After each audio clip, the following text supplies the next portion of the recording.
Hey, awesomes. How's everyone doing? Oakland University. How's my 1050 class? Awesomes. I hope you guys are doing well. Good to see you. I got a little bit of a relapse. Apologies over the weekend. Still trying to get 100% healthy and struggling to do that. So, real quickly, if you, I know I had several emails yesterday, especially regarding specific questions about the rhetorical analysis essay, things of that nature. So I did not, was unable to get back to you until earlier this morning. I know I was running a little bit late with those, so I do apologize for those. But if you just now getting those, you haven't submitted your rhetorical analysis essay, and I hope that I've made this clear with the videos too, that the submission date or the due date is kind of a target. If you get something come up and you understand, I understand that life happens, et cetera. Don't please don't freak out. So if your hasn't been submitted yet, or you submitted yours at 12:01 or 2 in the morning or this morning or whatever, those I don't care about those things. So don't worry about that.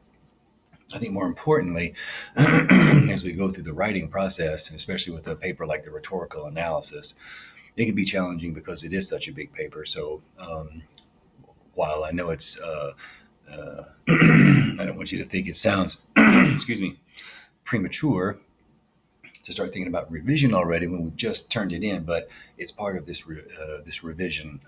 It's part of the writing process and revision, writing, brainstorming. We going back and forth. These are it's kind of this recursive thing, which kind of makes this figure eight. It's like we're revising sometimes even as we're writing, right? You start to write a sentence and you decide to backspace a little bit. I'm going to change this word. No, I'm going to put this. I'm going to combine these two sentences. I'm going to do this, right? Even as you're writing, you're kind of revising as you're writing, right? And then even as you're writing, you're brainstorming what to say next, right? Okay, this is one of the sources I've got. This is what comes next, right? Or in our case, I got to do ethos, right?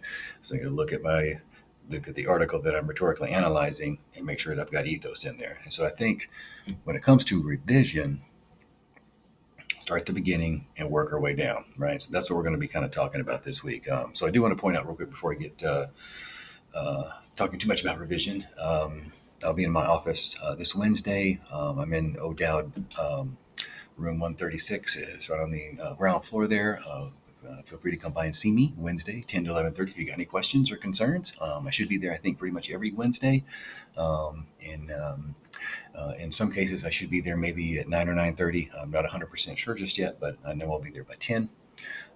So if you have any questions, let me know. And I hope to add some afternoon hours beginning next week. I may be able to do it this Wednesday, but this is what I know for sure at this moment. So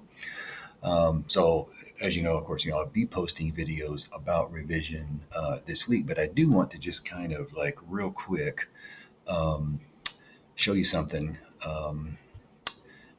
as far as like a revision strategy is concerned. And I think one of the biggest things I think that helps is I think it helps me as a continued struggling writer is to use headings and subheadings that help me make sure everything's there, right? Did I forget something, right? Did I forget to do something? So a lot of times when I write a paper, I have literally introduction and I copy and I'll paste this up here and then I'll start writing in here my introduction. Then I'll copy and paste in this.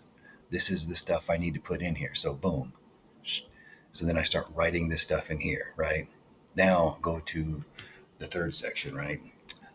So now I've got this analysis of an article. Now looking at this here, it's got I've got like 4 or 5, maybe 6 here or 5 subheadings. So I'll go type of claim, argument, identify and describe different types of claims.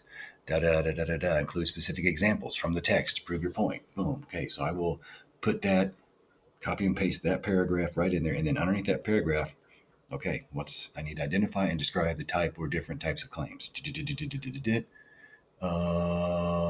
Used in the, okay, oh yeah, include specific examples. You hear me, right? Is that making sense?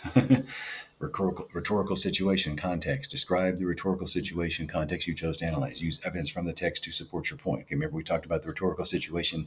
It's kind of asking. It's kind of answering, if